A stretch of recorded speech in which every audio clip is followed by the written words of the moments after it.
Did you know there's one country in Asia where you can order a burger, ask for Wi-Fi, and flirt with the cashier all in perfect English?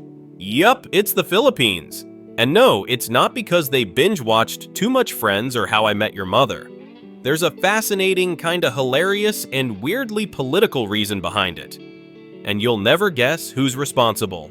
Welcome to Now Leo Know, your one-stop channel for trivia, fun facts, and mind-blowing info about everything under the sun. If you love learning weird but wonderful things without needing a history degree or a nap after, you're in the right place. And hey, don't forget to hit subscribe and ring that notification bell like it owes you money so you never miss another trivia-fueled ride. Today we're diving into why Filipinos speak better English than almost everyone else in Asia.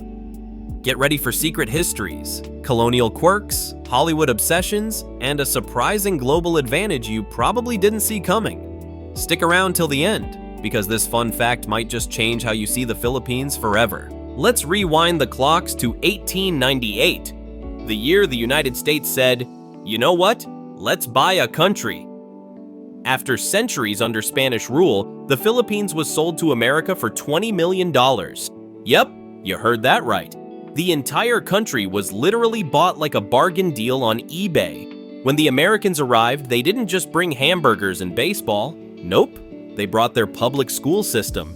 English became the medium of instruction, and suddenly millions of Filipino kids were reciting, "The quick brown fox jumps over the lazy dog," faster than you can say Miss Universe. The US made English mandatory in schools, the government, and the courts. Newspapers? English.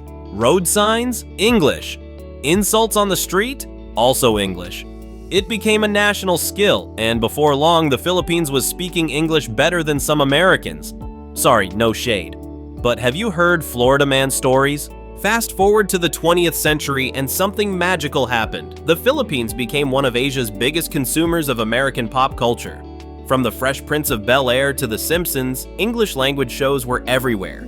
And unlike in other Asian countries where foreign films got dubbed, the Philippines kept everything in English, subtitles optional. Imagine growing up listening to Britney Spears, watching Friends, and quoting Home Alone every Christmas. That's the Filipino experience. It's like the whole country got an unofficial crash course in pop culture English, and they absolutely nailed it. Even local media blended English and Filipino, creating what's affectionately called Taglish. It's like when your aunt says, "Grabe, ang traffic kanina. I was so annoyed na talaga, promise." It's half English, half Tagalog, and 100% uniquely Filipino. No wonder they ace call center jobs. It's literally second nature. Speaking of call centers, did you know the Philippines is the call center capital of the world? Yup, it overtook India in 2010.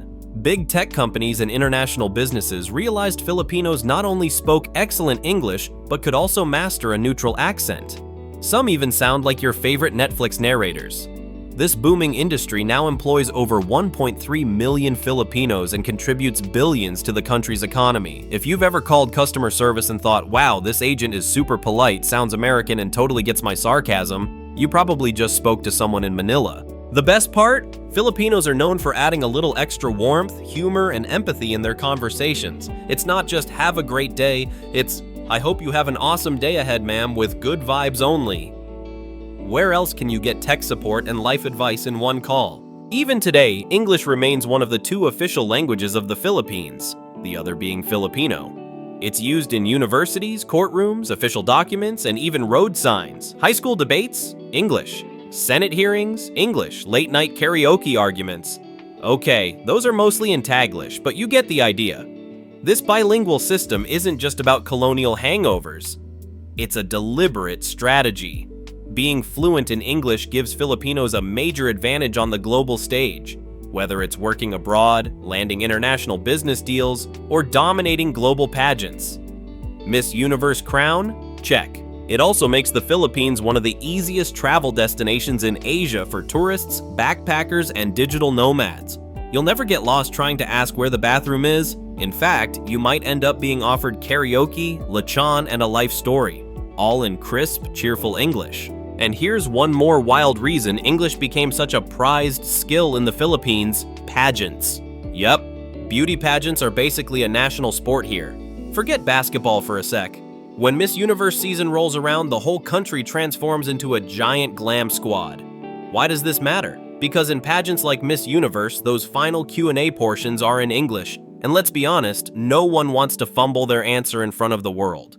So schools, communities, and even families encourage strong English skills early on.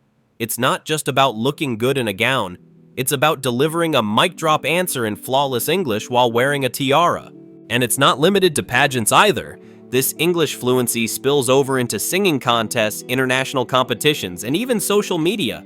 That's why you'll find so many viral Filipino singers, comedians, and content creators dominating the online world. Their humor, wit, and memes work both in Tagalog and English. Global charm? Check. You know what really helped Filipinos sharpen their English skills? Good old Hollywood. From black and white classics to binge-worthy K-dramas dubbed in English. Yes, irony. The Philippines has had a long love affair with American pop culture. Whether it's quoting Avengers Assemble or knowing the entire script of Titanic, including that one line about never letting go, which clearly didn't age well, Filipinos absorbed pronunciation, slang, and idioms straight from the source. TV stations were flooded with English shows, and unlike other Asian countries that overdub everything, the Philippines just kept the original audio and added subtitles. That meant millions were learning pronunciation without even realizing it. And don't underestimate karaoke. When you've got your uncle belting My Way with fierce passion and questionable pitch, you're bound to learn some English lyrics whether you like it or not. This constant exposure trained ears and tongues to mimic native English accents, giving Filipinos a real-world advantage in communication-heavy careers like BPOs, aviation, nursing, and even YouTube.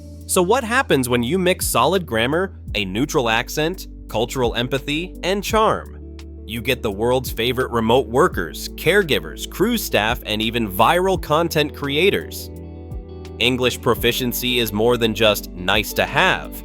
It has become a major economic engine. The country's booming BPO industry rakes in billions, all thanks to the average Pinoy's ability to chat with a Texan about their car insurance while eating adobo. And in a globalized world where communication is king, Filipinos don't just participate, they thrive. Their language skills plus their humor, warmth, and adaptability make them perfect global citizens. Even overseas, from Canada to Dubai, Filipinos stand out, not just for their skills, but for their ability to make others feel at home, often using English as a bridge. In short, English has empowered generations of Filipinos with better job opportunities, global mobility, and access to education.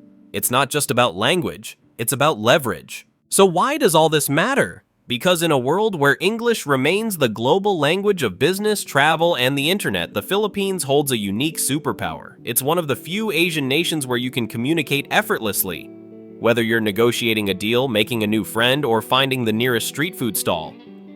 Beyond practicality, this bilingualism has created a culture that's incredibly open, funny, and globally connected. It's why Filipinos dominate call centers, shine on cruise ships, and consistently charm audiences in pageants and talent shows. Knowing English has opened doors, and Filipinos have danced right through them, karaoke mic in hand. Next time you visit the Philippines or meet a Filipino overseas, remember you're not just speaking English with them.